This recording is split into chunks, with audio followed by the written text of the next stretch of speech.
Today on Passion for Food, I'll show you how to make this delicious and easy stir-fried peppers and beef with zucchini and cabbage. One of the cool things about stir-fries is that there's virtually an infinite number of different ways to put them together. So we can think of this as more of a techniques video. Let's go ahead and get started. For our stir-fry today, we have just under 1 pound of flat iron steak, 2 zucchinis, about a quarter head of cabbage, and our red peppers, garlic, and onions. Let's give our knife a quick honing here. A honed knife is a happy knife. You know what they say, there's no place like hone. So let's go ahead and get chopping and get this ready for the wok. I'll show you the quickest way to deal with any of these bell peppers right here is you just sort of push down on the green part with your thumb and you can pretty much just split them in half and get all the seeds out really quickly and easily that way. You do want to take just a moment and make sure you're getting out all of that white stuff on the inside that can turn a little bit bitter. And I like to actually leave them stacked like this as I cut them. It just makes the whole thing a lot faster. And because we're going to be cooking this all in one wok, we want things to cook evenly together. So let's aim for 1/4-inch strips here with pretty much everything. You can go a bit thinner or a bit thicker, but just try and keep everything the same size. And with our garlic, I'm going to be using the old slap and chop method. We don't need this to be perfect, so we're just going to smash the garlic on our board and stack the garlic up as we're doing that, and then just give that a really quick chop and we're finished. One of my zucchinis made a break for it here, but there's no escape.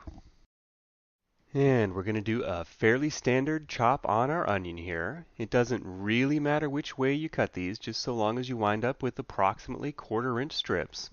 But the standard method is to stack them end to end after cutting it in half and just doing a quick cross section there. As you can see, you get those little half moon shapes. With our cabbage, if you're using a whole cabbage like I am here, or at least part of a whole cabbage, you want to make sure you're removing that big root that's at the end there. That'll be way too tough. And we also want to remove the outermost couple of layers until what we're seeing on the inside looks clean and like something we'd be happy to eat. And I'm going to shred this lengthwise so I wind up with quite long ribbons of cabbage. I really like the way that works in the final dish. Some of it will almost be like noodles and just help everything hold together on the fork. And that seemed like enough, so I'm not going to use the full amount of cabbage. You'll just have to judge for yourself how much you want. And off with the ends of our zucchini, and I'll show you a really easy way to cut those up. What you would typically want to do is split them in half and then slice them down lengthways that way. You'll wind up with nice little half moon pieces that way. But let me show you a trick that I really like for cutting zucchini. If you've never seen one of these, this is a French fry cutter. I always wondered how those Japanese steakhouses always got their zucchini pieces so exactly the same. Well, this is how. Not only do you wind up with very attractive little rectangles of zucchini, but of course they're always going to be the same size, which really helps them cook evenly. On to the meat. I really do love the way flat iron steak works in stir fry. It makes it really super easy to cut across the grain perfectly every time. Other cuts will work, things like London broil or other semi-lean cuts of beef, or chicken, or shrimp, or whatever else you'd like to put in here really. One thing to keep in mind with stir fry is how the flavors work together. Beef is quite a strong flavor, so I like to pair it up with other strong flavors like peppers or broccoli. I find if I use chicken in a broccoli stir fry, the chicken tends to get overwhelmed by the broccoli. That's why you don't see a lot of chicken and broccoli out there. It's mostly beef and broccoli. This whole process would be much faster and easier if this was partially frozen, but I wanted to try and show you a cross-section of the texture we get on this flat iron steak there, so I let it thaw completely. And to season our beef, I'm just going to go with fresh ground black pepper and salt. I really feel like with stir fries, I don't like to over-season them. I like to get quality ingredients that are really going to speak for themselves and then just season simply.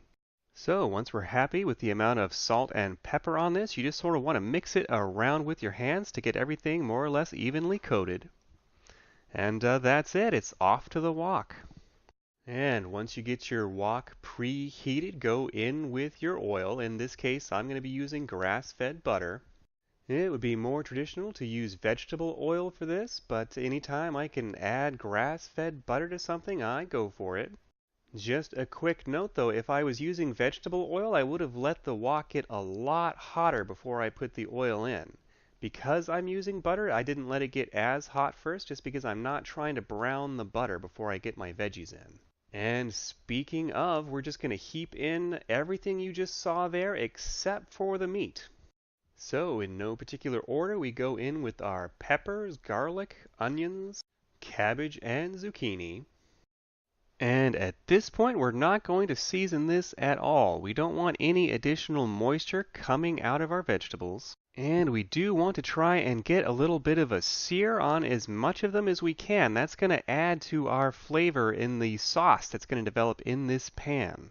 The main problem you're going to have with using a big wok like this on a flat stovetop is that it's hard to get things hot enough. Woks, the way they're shaped, are actually designed to be used over open flames, so the heat transfer is not going to be ideal, but I'm going to show you a couple little tricks to deal with that.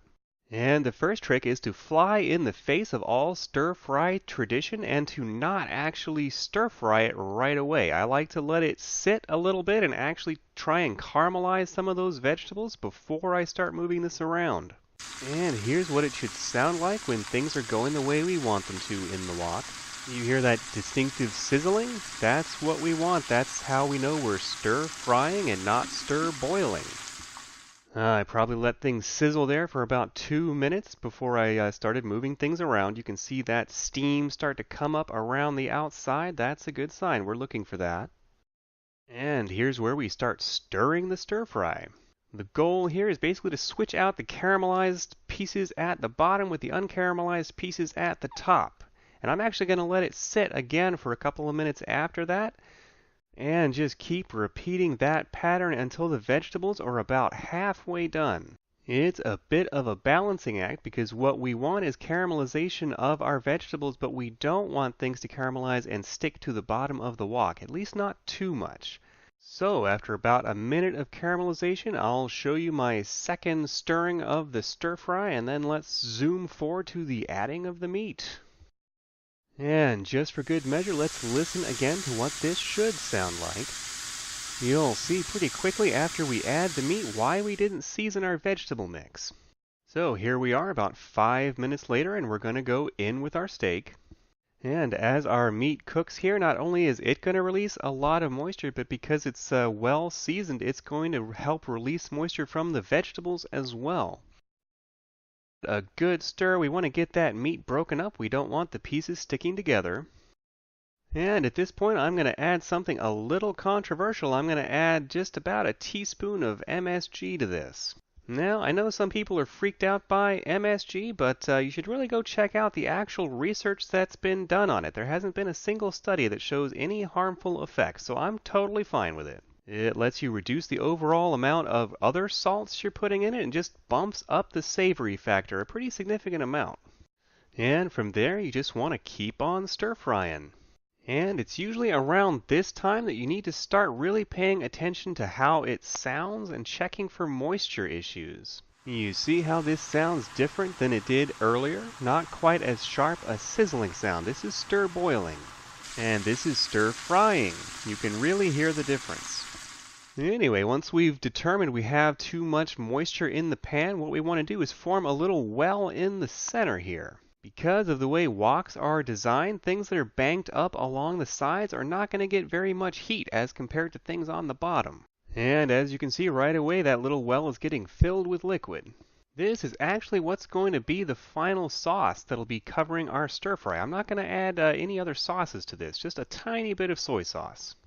And by doing it this way, we can get our liquid reduced without overcooking our vegetables. No one wants mushy stir fry. So we just want to keep reducing this on high until when we scrape it like that, it's not immediately filled back in with more liquid. And you can see our sauce has started to thicken up there. That's really going to have an amazing flavor to it. And if I had remembered to add the soy sauce during that last reduction step, we would actually be done right now. But because I did forget, I'm going to have to do another quick reduction step to get the soy sauce in here. So that's about 1.5 tablespoons of regular soy sauce. So we're just going to let that reduce a little and then get everything stirred back together. And from here, it's just a matter of how you like your vegetables. If you like them a little firmer, then you're done. But if you'd like them a little softer, you can continue stir frying a little bit more. Keep in mind that we just added a bunch of salt with that soy sauce, so make sure it doesn't start stir boiling on you. I let mine go about another 2 minutes and we're ready to plate. You can, of course, serve this over rice if you want to, but I feel like there's enough going on here that it works just fine on its own. If you went with the proportions I did, you'll get 2 large servings from that. So let's go in for a bite here, and this is just crazy delicious and super healthy. Our veggies still have a good texture here because we didn't let them stir boil. And our meat is still nice and tender because we waited to add that until the vegetables were at least halfway finished. So that's my take on stir-fried beef and peppers. I hope you found some of the tips I've shared here helpful. If you have, please give me a thumbs up below and consider subscribing to get notified of our weekly videos.